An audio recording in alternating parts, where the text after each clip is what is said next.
It's the Last Stand Podcast. And here's your host, Brian Custer. That's right, The Last Stand, unfiltered, straight talk from some of the biggest names in the sport. And I tell you what, our guest today is still one of the biggest names in the sport of boxing. In fact, he is the second fastest man to become a 4-division world champion. He's known as The Problem. He is Adrien Broner. AB, welcome to The Last Stand. What's up, y'all? What's good? It's good to have you on, man. And listen, let me get to a very serious question right off the jump. How are you, especially mentally? How is Adrien Broner? Adrien Broner don't give a fuck right now about nothing, especially boxing. I don't give a fuck about boxing at this point. Nothing excites me. Nothing excites me at this moment, but my kids. You know, they do new things every day that make me laugh, but everything's watered down, man. And the reason why I ask you how you're doing mentally, because, you know, obviously recently you spent 7 days in Ohio jail for violating a probation case, but you told I'm gonna tell you, let me tell you something. I was more at peace in jail. Why? I was more at peace. Nobody called me. Nobody could call me. Nobody could ask me for anything. I didn't have to spend no money. I was at peace, man. And I was in my room. They had me in solitary 22 hours a day. Inside, I only get 2 hours out.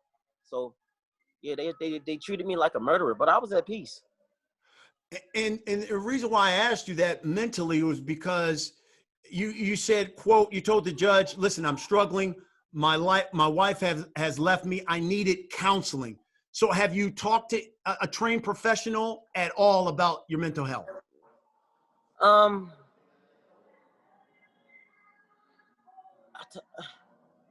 just chilling, man. I ain't about to go talk to a stranger. I don't like telling my business. I'm too secretive. I don't like telling my business. So why would I go talk to a stranger? You know, I'd rather just talk to my mom.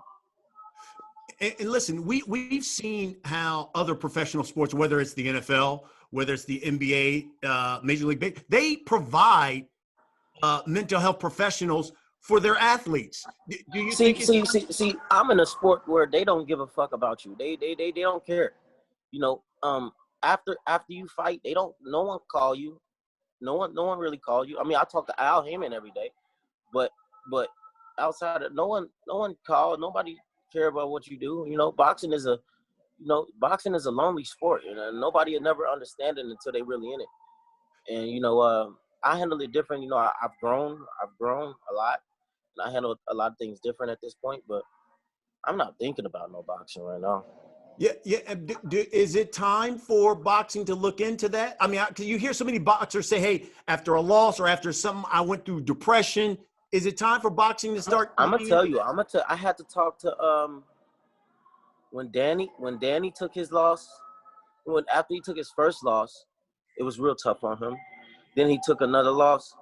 It was hard for him to take it, and he came to me and he asked me like, how you do it? You know, when he see me, I'm always just in good spirit. You know, I'm always in a good mood. And I was just like, I had to let him know, like, bro, like you just got to get past that, because at the end of the day, you can't win them all. You can't win them all. You fought a great fight. Now get past it. Get on to the next one. Get back in the gym. You'll be all right. You know, you've created AB, this character who has been one of boxing's biggest draws. And it seems like even the persona AB that you created has gotten so big that has it gotten to a point where you can't turn it off, or it's hard for you to know when to turn it off? The crazy thing is it's no switch. This is literally me every day I wake up. This is just me. Some people are like, oh, that's a persona, that's whatever you call it, but this is really just me, just being myself. You can ask my first grade teacher to the last school grade I was in. You know, I've always been this way. Mm. And you said earlier, listen, I've changed, I've grown. In what ways? Um, I do more thinking before I do things now. At first it was just like on go and whatever. I never thought about it, I just did it, and that somewhat got me in certain situations. But, now, I just try to think about things and try to do things the right way. Let me ask you about a serious topic that's going on in our country right now. Obviously, the Black Lives Matter movement that's going on, social unrest that is engulfing this country. What do you think about everything that is going on right now?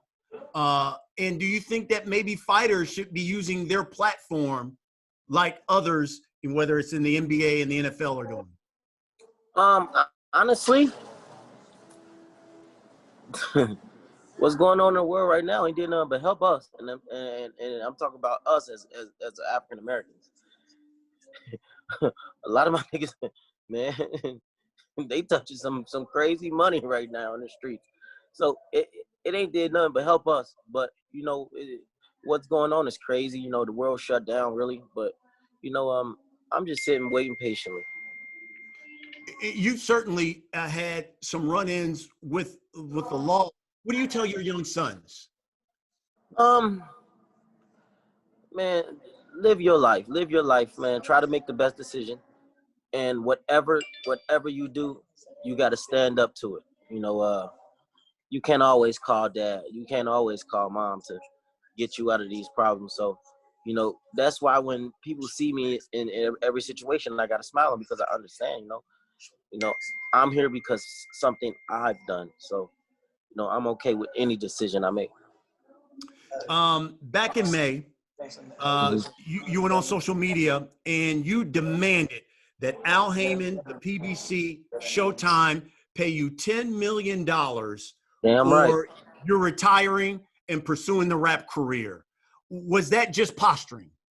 No, I'm dead serious. I've done too much for Steven and Al. I've paid my dues. I've fought champion after champion after champion. And at this point, I built my name. I built a crazy resume, and the fans want to see me fight. So if they're smart, I know the numbers ain't looking too good right now. And I'm a businessman too, so I know business, and after seeing Steve, we had our talks, and I think they're gonna get on track.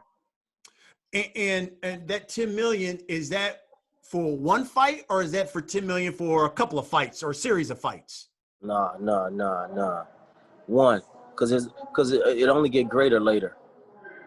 I understand that I only got one window, and my window is closing. I'm still young, but my window is I've been a professional for what, 12, 13 years now. So, I know that my window is closing. I've done a lot of things early in my career, but now it's just time to make the most lucrative decisions. And, that's all I'm doing at this point.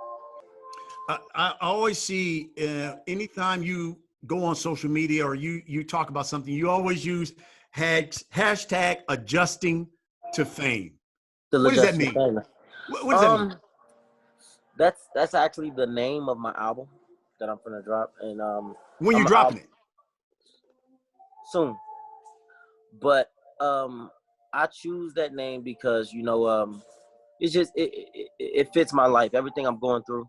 Being in this position, having this voice, but I still act, That crazy is what you tried to. You're about to say something crazy, huh? I still act like I'm the broke AB. I really don't care about the money, the fame, the name. That's but I be having to catch myself because in certain situations I'll be forgetting, like, damn, I'm really AB. I can't be out here like this. So, that's all it is. What's the holdup on the album? So I mean, I heard you got some bangers on there. You got duets with all kinds of cats on there, features from everybody. So what's the holdup when you dropping it? The holdup, I gotta get some paperwork, because this is my first time really doing this music thing, and I didn't know you had to do all of this technical stuff, get the paperwork and get stuff cleared and stuff like that. So that's what I'm working on at this moment. And so we'll see it in the fall. We'll see it. I can't put no date on it. I don't want to put no date on it. Okay. I want people to just wake up and it's out. Okay, I got you. This summer you had some public beefs, and one started with Devin Haney. Realistically, do you see that fight in your future with Devin Haney? I don't need a Devin Haney. Devin Haney need Adrien Broner. At this, I don't need a Devin Haney. I don't need no Devin Haney. What do that? Let's be honest. What do I get out of knocking out Devin Haney? Nothing. Everybody gonna be like, hey, he was supposed to do that. He's bigger, faster, stronger. He just did what he's supposed to do. I got everything to lose against a Devin Haney. I got nothing to win from that. Recently, Regis Prograis has talked about fighting you. He's now signed with the PBC. Is that fight realistic in your future? Yeah, it can be realistic, but he don't got nothing for me. That's nothing. At this point, when I do return to boxing, for me, my fans, I got a lot of fans that hate me. I got the best of both worlds. So a lot of people hate me, but there's a lot of people that love me too. And those people, they just want to see me win. It don't matter who I fight. I could fight you, Brian, and the world is gonna watch, and they just want to see me win. That's it. Well, now I've heard that Adrien Broner is coming back to Showtime Championship Boxing in January against Ivan Redkach. I know you've heard that. Ivan Redkach even tweeted out a picture of you being knocked down and him standing over you. Talk to me about this fight, man. Man, I would love to go in there and stop him. It'll be a good fight, especially off me coming off. I've been off for 2 years. I don't care at this. I mean, as long as my money right, we're gonna have a hell of a fight. I'm gonna fuck him up though. He asking for it. He been begging for it. Are you training? I mean, I ain't too big right now.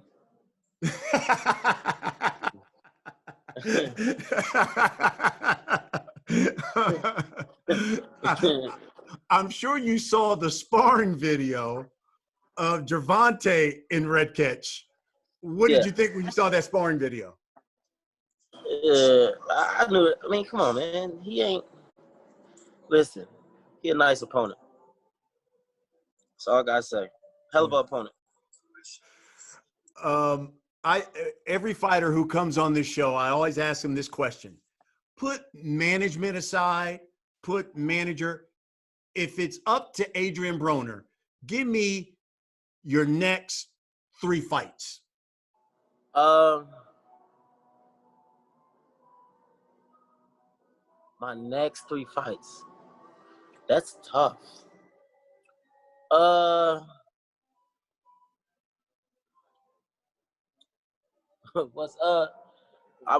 fight the last 3 people Chocolatito fought.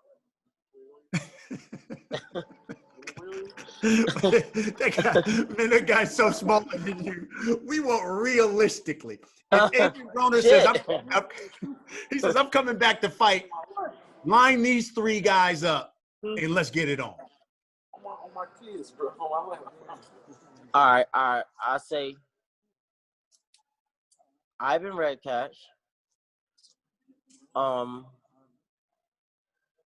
Red Cash Ivan and Ivan Red Cash. What do you think, Adrian, is your best fighting weight right now? At this point in your career, best fighting weight for you? 140. 140. Could you see Adrien Broner even getting to 135 again? I can make it easy. Really? But you feel 140 right now is probably the best weight for you? Yeah, I can make 35 though. Yeah. You know, I be having to eat in camp. I be having to eat big. My chef, they be having to make my portions bigger because I be getting so small. You know, let's talk about your career, because you look back, second fastest man to become a 4-division world champion in boxing. When you look back on your career, AB, what is the highlight? What was the signature of Adrien Broner's career thus far? Man, honestly, man, things was going so fast. It seemed like it was yesterday. I was just a little fighter, and then the next day I was just the biggest boxer in the world. So, you know, it was just moving so fast, man. But still to this day, the fight I had the most fun in, and you know, was the Maidana fight. Really? I loved it. I loved it. Why? I loved every bit about it because I really fought. You know, he was about to quit too. He was about to quit, and a lot of fighters would have quit in my position, in the position that I was in, and how hurt I was. But the way when I looked at it, I was like, I fought the shit out of him. I see why he retired. And, you know, that's one of my best fights I ever had, I think. Wow. How did that loss change you as a fighter? Because it was the first time you had taken a loss. It was the first time you had ever been down. How did it change you as a fighter? It made me a little bit more cautious in the ring. It made me a little less reckless, and more patient. I see when I fought him, I was thinking, I was just thinking with my heart instead of being smart and thinking with my brain. You know, I could have made it easy. I got all the ability in the world to make it easy, but I was just fighting with my heart. Everyone, when they watch you fight, they always say the same thing. I've even heard some guys who've been in your corner saying, if Adrien would just throw, if he would just throw more. Do you think that fight changed you? Is that one of the reasons why we don't see, let's say, the punch output as much per round from Adrien Broner because of that fight? No, I never been a big punch output per, you know. I throw punches, but I'm more of an accurate, place my shots, and I don't just be in there just winging. Because I'm sure you've heard it, and we've even seen in the corners, your trainer looking and saying, Adrien, I need you to throw. Or, I need you to throw. And it seems like every fight fan says the same thing when they watch Broner. Why does he not throw more? Well, it's just certain situations, man. See, when I was younger, I took more chances. But maybe that'll change. Maybe that'll change back. But we'll see. So I was doing some reading because I knew I was going to talk to you. So I was just doing some reading up on you and what some people have written. This one piece they had wrote on you said had the potential to go down possibly as one of boxing's greats, but has let the prime of his career slip because of a lack of discipline and self-control. Is that criticism fair? At the end of the day, man, I don't care about what people write about me. As long as they write about me, I'm fine. As long as you write something about me. Now, I get worried when they stop writing about me. That's when I'll get worried. But as long as they still writing about me, I'm all right. Let me focus on that last lack of discipline, self-control. Is that, though, criticism of you? Man, listen, if anybody know me, they know I'm the most disciplined man in the world. When it comes to me handling my business and doing what I got to do, I'm gonna make sure I do that. I'm not gonna get sidetracked. I'm not gonna if I can't see my wife and kids, if I can't have sex, I'm not gonna do it. So I was looking up, and I was kind of shocked that your last victory came in February of 2017. So that means 0-2-1 in your last 3 fights. I'm sure you've had time to reflect. Why do you think you went winless in those fights? I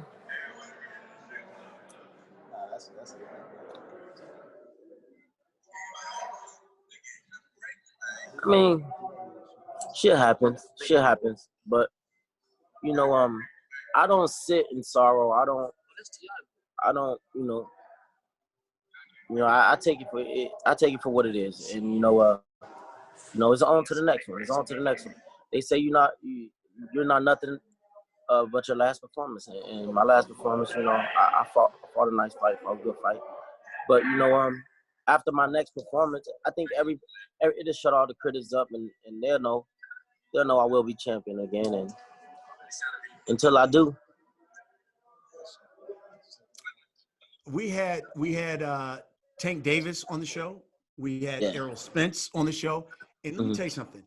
They both gave nothing but rave reviews about you. And both said how Adrian, I could go to him for counsel. How Adrian gave me nothing but the best advice about being a man, about how to handle fame, how to handle the fight game. So I know people are going to say, well, why doesn't Adrian listen to his own advice? I just do. I just do what I feel, man. If I feel like it's the right thing to do, I'm gonna do it. But when you got guys looking up to me and they coming to me for advice and they telling me their situations, I give them nothing but the best thing to do, because I don't want them to make the mistakes I've made already.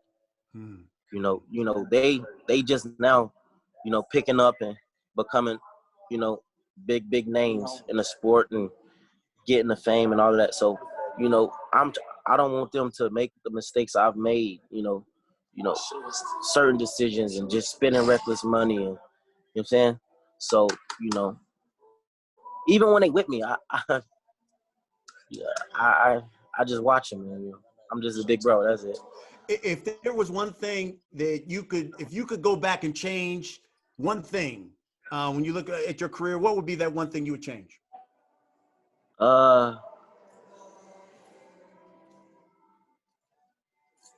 If I could change one thing about my career? Yeah, if there was a fight, or anything that had happened, you said, man, I wish I could have go back and redo that one. Is there anything that you would change?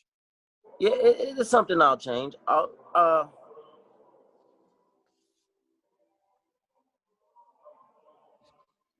I'll probably change socks. That's it. I won't change nothing about my career but some socks, man. That's how much I love my career. I wouldn't want to change nothing because without them things happening, I wouldn't be as this intelligent in the ring. I wouldn't have as much knowledge as I got. So that's the only thing I probably changed, man. Some socks. Have you fallen back in love with the sport again? Because it seems like we're going to see Adrien Broner at the beginning of the year. Has Adrien Broner fallen back in love with the sport? Crazy thing, I did. But I needed this time off though. You got to think. I've been boxing since I was 6. A lot of people don't know boxing is an all year around sport. So we get no breaks. We don't get breaks. So I was just like, you know what? I'll just take off. I need some time.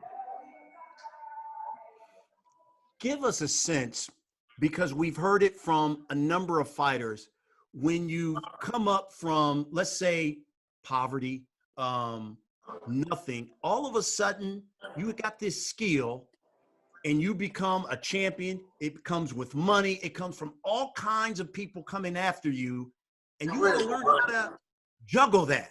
And then you've got these people who are around you.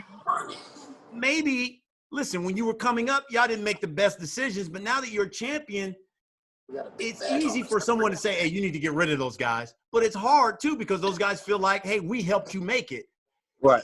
Talk to me about navigating that and how hard that is, not only for a fighter or whether it's for any professional athlete. Well, for me, I still got my same people that I grew up with, and but you can't bring everybody with you, because everybody don't know how to play a position. Everybody don't know, how to contribute and make you better. I'm the only people I got around me now. They wake up every day and try to figure out ways to make me better as a fighter, as a person. Putting my name in more business moves, and just looking out for the best of Adrien Broner. So just try to keep people around you that want the best for you every day they wake up.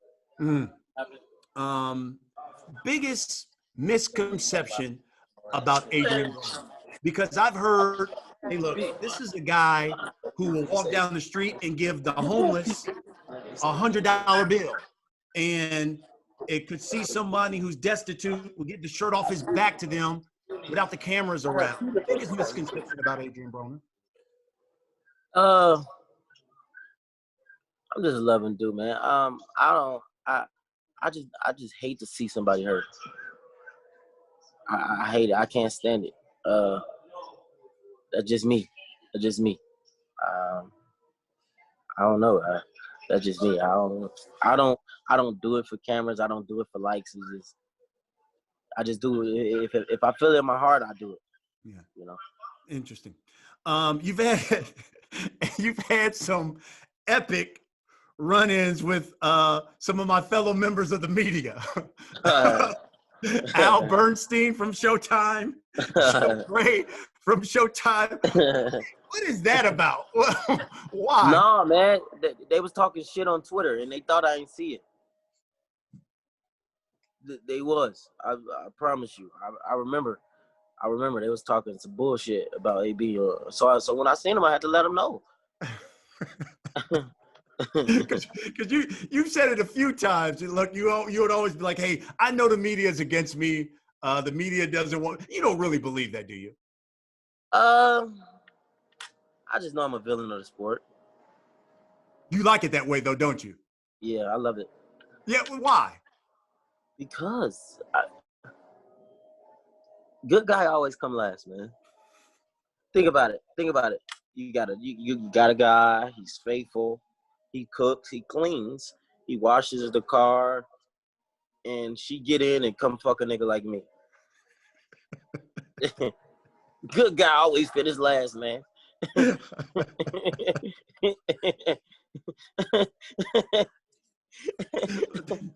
You're too much. But now listen, I will always tell you this. And I've told you this before. I remember we were in Brooklyn, and you had that press conference, and you got really upset. I think it was at Leonard and those guys, and you were like, "Pride, I know the media's after me." I always tell you the same thing. Whether you lose or any boxer, they win or lose, our check's the same. So hey, good luck to y'all. I don't pick no winners or losers. My check is going. If you win, I don't get no extra money. So always remember that. Always remember that. Now, look, there may be some people who have an agenda. You're absolutely right. But the good ones, look, we just want y'all to put on a good show for the fans and come out healthy. when it boils down. Okay, Adrian, people who come on the show, we always have viewers who send in questions. Man, they came raining in, obviously, for Adrien Broner. So let's start from Twitter. This first question asks, at 31, do you have the discipline to resurrect a comeback? Of course. It's really not about because I've always been disciplined. I've always been disciplined. I wouldn't have done what I've done in the sport if I didn't have discipline. Of course, just watch. Just tell them don't blink. This one says, serious question. Do you practice your dance moves before you actually do them in public or in the ring? No, I don't. I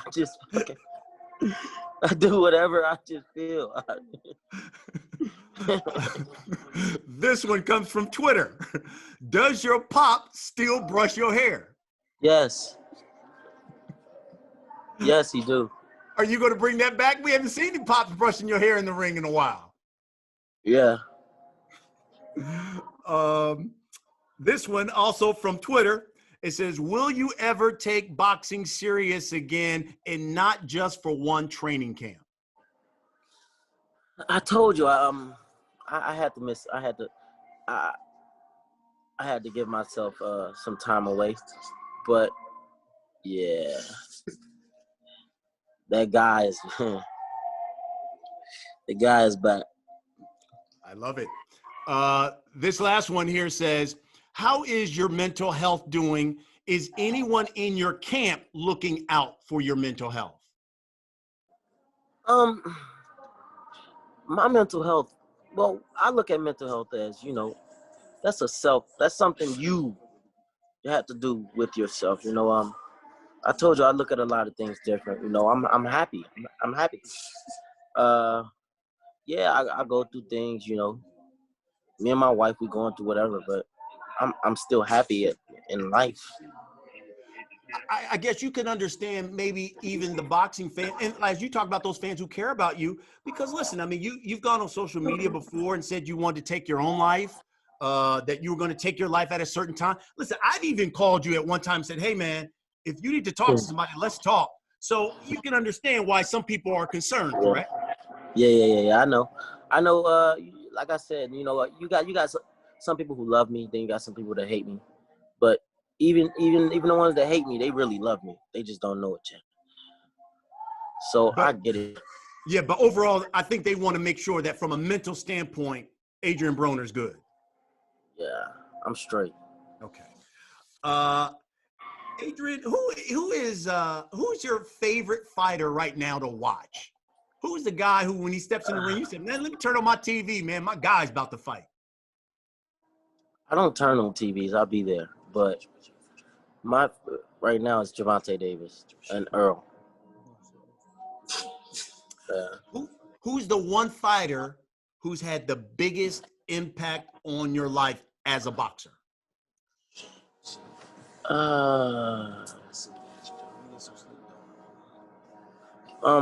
Rashi won.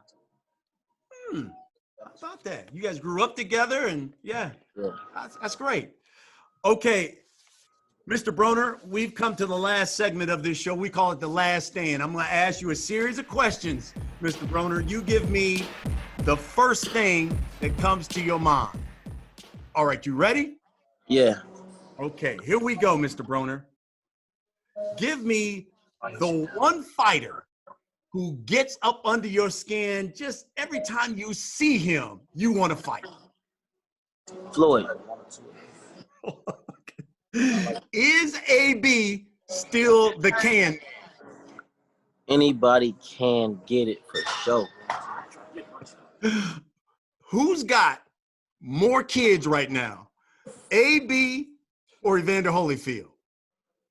How many Evander got? Evander got 11. Oh, he got me.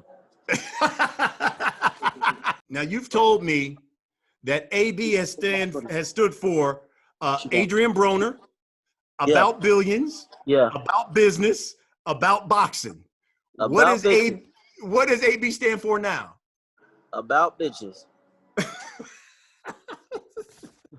About beverages.